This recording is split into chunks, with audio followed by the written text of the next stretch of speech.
भारत में एक और नोटबंदी आ रही है क्या? रिजर्व बैंक ने 2 दिन पहले जो कंसेप्ट नोट जारी किया है उससे ऐसा ही लगता है। नमस्कार, जे बॉस न्यूज एंड व्यूज में आपका हार्दिक अभिनंदन है। उम्मीद करता हूं कि आप इस बाढ़ और बारिश के सीजन में सकुशल होंगे, घर में आपका सब मंगल होगा। आपसे रिक्वेस्ट है कि इस वीडियो का प्रेजेंटेशन और इसका कंटेंट आपको पसंद आए तो कृपया वीडियो को लाइक कर दें, शेयर कर दें और जिन व्यूअर्स ने जे बॉस न्यूज एंड व्यूज को अब तक सब्सक्राइब नहीं किया है कृपया सब्सक्राइब कर लें। अब बात करते हैं रिजर्व बैंक के कंसेप्ट नोट पर। इसके बाद ये आशंका उठनी स्वाभाविक है कि क्या एक बार फिर से नोटबंदी होने जा रही है। नवंबर 2016 के बाद मार्केट में आए नए करेंसी नोट एक बार फिर से चलन से वापस ले लिए जाएंगे, यानी कि ये सभी नोट चलने बंद हो जाएंगे। क्या भारत में नोट छपने बिल्कुल बंद हो जाएंगे? ये कई सवाल हैं।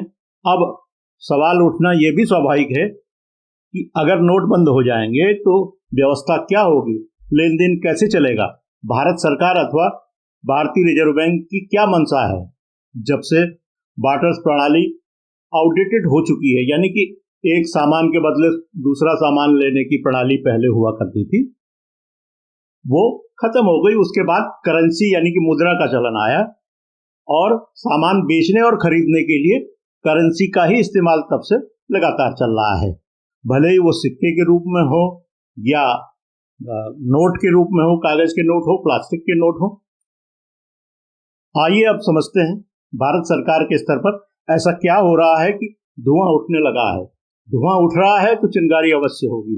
क्या इससे भारत की अर्थव्यवस्था 5वें स्थान से सीधे पहले नंबर पर आ जाएगी, या यूं कहें भारत की अर्थव्यवस्था 25 से 30 ट्रिलियन डॉलर को पार कर जाएगी?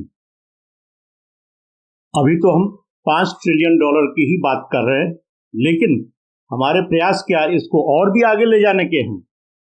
अब स्क्रीन पर देखिए, इस बारे में भारत सरकार की सहमति से रिजर्व बैंक ने क्या कहा है। रिजर्व बैंक कह रहा है कि अब नए नोट नहीं छापे जाएंगे, बहुत खर्चा आता है। जितना नोट छापते हैं वो बाजार से गायब हो जाते हैं। ब्लैक मनी कम होने का नाम नहीं ले रही है। 9,21,000 करोड़ रुपए के नोट बाजार से गायब हैं। फेक करेंसी एक बार फिर से सिर उठाने लगी है, यानी कि रिजर्व बैंक को काफी चिंताएं हैं। ये चिंताएं हैं कि हमारी मुद्रा का जो एक अनुशासन है, जो उसका डिसिप्लिन है, उसको कैसे मेंटेन किया जाए। अब इनका समाधान निकालना चाहती है आरबीआई और भारत सरकार दोनों, यानी कि करेंसी का जो भौतिक स्वरूप है, यानी कि जो आप फिजिकल रूप में आप नोट के रूप में देखते हैं, सिक्के के रूप में देखते हैं, यह एक साथ कई चिंताओं को जन्म दे रहा है। भौतिक रूप को बदल दिया जाए और इसे डिजिटल बना दिया जाए तो कैसा रहेगा। हमारे देश की आबादी का एक हिस्सा, जिसे हम लोग इंडिया कहते हैं, क्योंकि कुछ लोग कहते हैं कि हमारा देश 3 हिस्सों में बटा हुआ है, इंडिया है, हिंदुस्तान है और भारत है। तो इंडिया के लोग, यानी कि जो मेट्रोज में रहते हैं और नई नई चीजों को एक साथ अपना लेते हैं, उन लोगों के बारे में है कि हमारे देश की आबादी का एक बड़ा हिस्सा क्रिप्टो करेंसी का व्यापार करने लगा है, यानी कि डिजिटल करेंसी से लेन देन करने में कोई परेशानी नहीं है। क्रिप्टो करेंसी का तो कोई गारंटर है ही नहीं, तब इतना क्रिप्टो खेल क्यों रहे हैं भारत के लोग। ई रुपया जब मार्केट में आएगा तो भारतीय रिजर्व बैंक की ये डिजिटल करेंसी होगी और उसके साथ होगी आरबीआई के गवर्नर की गारंटी। अब थोड़ा भूतकाल में चलें और देखें कि ये रुपया चलन में कैसे आया। रुपया शब्द का उद्गम संस्कृत के शब्द रुप या रुपया में निहित है, जिसका अर्थ है कच्ची चांदी, और रुपयकम का मतलब है चांदी का सिक्का। भारत, पाकिस्तान, श्रीलंका, नेपाल, मॉरिशस, सेशल्स में मुद्रा जो इस्तेमाल में आती है उसका नाम रुपया है। इंडोनेशिया की मुद्रा को रुपिया, जबकि मालदीव के मुद्रा को रुफिया कहा जाता है। ये नाम असल में रुपया का ही अपभ्रंश या बदला हुआ रूप है। भारत और पाकिस्तान के रुपये में 100 पैसे होते हैं, श्रीलंका के रुपये में 100 सेंट होते हैं तथा नेपाली रुपये में 100 पैसे अथवा 4 सूक, जैसे हम लोग आना यहाँ कहते थे, तो 4 आने का 1 तो 16 आने का रुपया हो गया। ऐसे ही नेपाल में 4 सूक का उनका नेपाली रुपया होता है और 2 मोहर होती हैं, यानी कि 2 अठन्नी के बराबर की कीमत के उनके मोहर होती हैं। रुपया शब्द का प्रयोग सर्वप्रथम शेरशाह सूरी ने किया था। आप जानते हैं कि शेरशाह सूरी का शासनकाल 1540 से लेकर 1545 तक बहुत छोटे समय के लिए रहा था, लेकिन उसने भारत में कई तरह के सुधार किए थे। आप ग्रांड ट्रंक रोड जो कलकत्ता से लेकर के लाहौर तक जाती है, दिल्ली होते हुए, कानपुर होते हुए, प्रयागराज होते हुए, इस सड़क का निर्माण भी शेरशाह सूरी ने ही किया था। शेरशाह सूरी ने अपने शासनकाल में जो रुपया चलाया था वो चांदी का सिक्का था, जिसका वजन 178 ग्रेन यानी कि 11.534 ग्राम इसके लगभग था। तांबे के सिक्के को दाम तथा सोने के सिक्के को मुहर कहा जाता था। मुगल शासनकाल में 3 धातुओं को मिलाकर के सिक्के का मानकीकरण किया गया, यानी कि सिक्के का स्टैंडर्डाइजेशन किया गया मुगल शासनकाल में। भारत में ब्रिटिश राज के दौरान भी यह प्रचलन रहा। इस दौरान इसका वजन 11.66 ग्राम और इसके भार का 91.7% शुद्ध चांदी हुआ करती थी।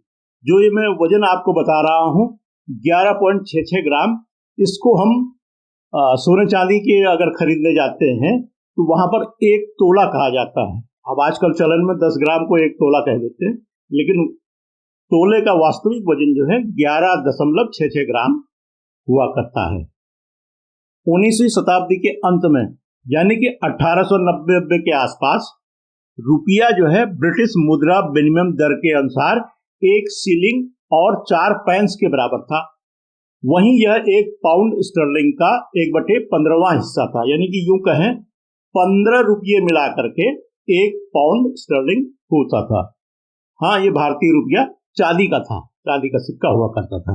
19वीं सदी के शुरुआत में रुपये में थोड़ा सा गिरावट आई। इसका एक कारण ये रहा कि संयुक्त राज्य अमेरिका और यूरोप के कई जो कॉलोनीज थी यानी कि उपनिवेश थे, उनमें बड़ी बड़ी चांदी की खदानें मिलने लगी, जिससे चांदी का मूल्य सोने के मुकाबले काफी घट गया। और ये घटा तो भारत का रुपया चांदी का था, तो मानक मुद्रा को अब दुनिया में वो तरजीह नहीं मिल पा रही थी। इस घटना को रुपये की गिरावट के रूप में जाना जाता है। पहले रुपये को 11.66 ग्राम के सिक्के को 16 आने या 64 पैसे या 192 पाई में बांटा जाता था। रुपये का दशमलवीकरण यानी कि ये जो डेसिमल पद्धति है, उसके तहत सबसे पहले भारतीय उपमहाद्वीप में सीलोन यानी कि श्रीलंका में इसका प्रचलन हुआ। 1869 यानी कि 1869 में सीलोन में इसका डेसिमल इसको कन्वर्ट किया गया और भारत में 1957 में और पाकिस्तान में 1961 में इसका दशमलवीकरण किया गया। अब दशमलवीकरण करने से क्या हुआ, जो 64 पैसे का रुपया था वो 100 पैसे का रुपया हो गया, यानी कि जो पैसा था उसको और कई टुकड़ों में बांट दिया गया। ये जो पैसा है, इसीलिए भारत में कई लोग आज भी नया पैसा के नाम से जानते हैं। और नया पैसा फिर भारत में चलन में आया। धीरे धीरे एल्यूमिनियम के पैसे पहले ये बनाए गए और आगे चल करके फिर अब तो 1 पैसा 2 पैसा तो गायब ही हो गया है, कोई लेता भी नहीं। 2010 में भारत सरकार द्वारा रुपये के लिए प्रतीक चिन्ह निर्धारित करने की एक राष्ट्रीय प्रतियोगिता आयोजित की गई। जूरी द्वारा जो प्रविष्टियां आई थी उनमें से 5 डिजाइनों को चुना गया। अंत में IIT गुवाहाटी के प्रवक्ता उदय कुमार के डिजाइन को चुना गया। आज जो आप R के बीच में एक लाइन के साथ में जो रुपये का प्रतीक देखते हैं, ये प्रोफेसर उदय कुमार का ही डिजाइन है। भारत के भीतर भी रुपये को कई नामों से जाना जाता है। हिंदी में रुपया, गुजराती में रुपयो, तेलुगु तुलु भाषा और कन्नड़ में रुपाई, तमिल में रुबाई, मलयालम में रूपा, मराठी में रुपया या संस्कृत के शब्द रुप्यकम या रुप्यकं, का के ऊपर बिंदी, इस रूप में महाराष्ट्र में जाना जाता है। संस्कृत में रुपये को तनक भी कहा जाता है, इसलिए बंगाली में टाक, असमिया में टका और उड़िया में टंका नाम से इसे जाना जाता है। अब देखते हैं रुपये के बारे में आरबीआई का कंसेप्ट नोट क्या कहता है। आरबीआई ने फिलहाल 4 प्रमुख बैंकों को पायलट प्रोजेक्ट चलाने की जिम्मेदारी सौंपी है। ये बैंक हैं state bank of India, Punjab national bank, union bank of India और बैंक ऑफ बड़ौदा। ये बैंक आरबीआई से जारी और सर्टिफाइड ई रुपये का ट्रांजैक्शन शुरू करेंगे। इस परियोजना में शामिल होने वाले अकाउंट होल्डर को बैंक कागज के नोट नहीं जारी करेगा और उनको सीधे ही एक सॉफ्टवेयर के माध्यम से ई रुपया जारी किया जाएगा। एक सुरक्षित डिजाइन का ई रुपया उनके अकाउंट में आएगा, वैसे ही वो उससे खर्च कर सकते हैं। सरकार इस सॉफ्टवेयर को हैकिंग फ्री बनाने का प्रयास कर रही है। यहां तक प्रयास हो रहा है कि इंटरनेट न भी हो तो यह सेवा बदस्तूर जारी रहे। आप जानते हैं कि हमारे मोबाइल में एसएमएस सेवा यानी कि शॉर्ट मैसेजिंग सर्विस जो है वो बिना इंटरनेट के भी चलती है। वो 2G, तो थोड़े बहुत सिग्नल में ही उनका काम हो जाता है। अब ये सब करने के पीछे यानी कि जो कंसेप्ट नोट आरबीआई ने जारी किया है और भारत के वित्त मंत्रालय ने इसको हरी झंडी दी है, तो इसके पीछे क्या कारण है? ये जो कारण गिनाए जा रहे हैं वो ये है कि आरबीआई को नोटों की छपाई में बहुत पैसा खर्च करना पड़ रहा है। 2000 रुपए के नोट की लागत 3 रुपया 75 पैसे आ रही है, जबकि यही नोट ऐसे हैं जो छपते ही बाजार से गायब हो जा रहे हैं।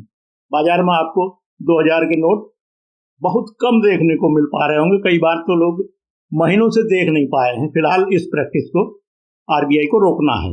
ब्लैक मनी अभी भी पनप रही है। सीबीआई, ईडी और इनकम टैक्स के जो रेट्स पड़ी हैं उनमें बड़ी संख्या में होल्ड किए गए ऐसे नोट यानी कि बड़े अमाउंट वाले नोट पकड़े गए हैं। आपने देखा होगा कि कलकत्ता और कई ऐसी जगह हैं जहां बढ़िया लाल लाल नोट, बैगनी कलर के नोट पकड़े गए थे। अब तीसरा है fake currency. Fake currency attack जो है 2016 के बाद 2-3 साल तक तो कुछ कम रहा। कम क्या रहा, शुरू में तो उनकी समझ में नहीं आया कि नोट किस तरह का बना है, मगर एक बार फिर से ये हमला शुरू हो गया है। अब इस हमले से देश को बचाना है। नंबर 4, कोविड-19 के दौरान भारत के लोगों ने डिजिटल पेमेंट को काफी कुछ अपना लिया है। अब दुनिया में सबसे ज्यादा ट्रांजैक्शन भारत में ही हो रहे हैं। अगर फाइनेंशियल ईयर के हिसाब से देखें तो 2019 और 2020 में 2953 लाख ट्रांजैक्शन हुए थे। ये ट्रांजैक्शन की बात हो रही है। अगर 1 रुपया भी इधर उधर हुआ होगा तो 2953 लाख रुपया बदला। अब आप जानती हैं कि 1 रुपया तो कोई डालता नहीं, 10 रुपया कोई भेजता नहीं, हजारों लाखों रुपये इधर उधर होते हैं। तो ये ट्रांजैक्शन केवल 19 और 20 के हैं। 2020 और 21 में 3000 लाख ट्रांजैक्शन हो गए और 21 और 22 में यह आंकड़ा 3000 से ऊपर चला गया। आज ये आंकड़ा हमारा दुनिया में नंबर 1 स्थान पर है। 5वां नंबर है कि आरबीआई को लग रहा है कि दुनिया के 11 देश डिजिटल करेंसी को अपना चुके हैं। इनमें छोटे छोटे देश शामिल हैं। चीन तो 2 साल से पायलट प्रोजेक्ट चला रहा है। अमेरिका और यूके इस तरफ शोध कार्य कर रहे हैं। ये छोटे देशों में बहामास और जमैका जैसे देश हैं और कई कैरिबियन कंट्रीज हैं जो ये इस तरह के डिजिटल पेमेंट चला रहे हैं। यूएई में करीबन 50% ट्रांजैक्शन डिजिटल हो रहा है। जो भारतीय लोग खाड़ी देशों में हैं या यूएई में हैं वो इस सुविधा के माध्यम से बहुत जल्दी रुपया भारत भेज रहे हैं। अब आप समझ गए होंगे, भारत में नोटों की छपाई का खर्च बचाना है, फेक करेंसी की समस्या से निपटना है, ब्लैक मनी पर अंकुश लगाना है। इसीलिए इस दिशा में अभी से प्रयास करने होंगे। आखिर भारत दुनिया की 5वें नंबर की अर्थव्यवस्था बन चुका है। अन्य देशों से कुछ नया नहीं करेगा तो भारत के सपने पूरे कैसे होंगे। अब आज का वीडियो समाप्त करने का समय आ गया है। फिलहाल बहुत पैनिक करने की जरूरत नहीं है। सरकार धीरे धीरे सब कुछ सिखा देगी। रसोई गैस जलाना सिखाया, आपने सीख भी लिया। मोबाइल चलाना सिखाया, आपने सीख लिया। स्मार्टफोन, स्मार्ट टीवी चलाना सीखा, मिक्सी चलानी सीख ली, माइक्रोवेव ओवन चलाना सीख लिया। जब ये सब चलाना सीख लिया है तो डिजिटल पेमेंट भी चलाना सीख लेंगे। अब सिर्फ इतना ध्यान रखिए रुपया खर्च करना आसान है, इसके सॉफ्टवेयर बहुत जल्दी जल्दी लॉन्च होते रहते हैं, एक से एक सॉफ्टवेयर आपको लुभाते हैं। कोई सॉफ्टवेयर ऐसा नहीं है कि जो रुपया कमाना या जमा करना सिखाता हो। अगर कोई सिखाने का दावा करता है या आपसे कहता है कि आपको इतनी इनकम करा देंगे, यकीन मानिए वो आपको लूटने आया है। मौका हाथ आते ही आपकी जमा पूंजी लेकर चलता बनेगा। सतर्क रहिए, बढ़िया बिजनेस करिए और ट्रांजैक्शन अच्छा करिए। अब बहुत हो गया है। यह एपिसोड आपको कैसा लगा? नॉलेज बढ़ाने वाला लगा हो तो कृपया लाइक कर दें, शेयर कर दें। जिन व्यूअर्स ने अब तक JJ boss news and views channel को सब्सक्राइब नहीं किया है, कृपया सब्सक्राइब कर लें। इन्हीं शब्दों के साथ पूरी होती है आज की बात। बहुत बहुत धन्यवाद। नमस्कार।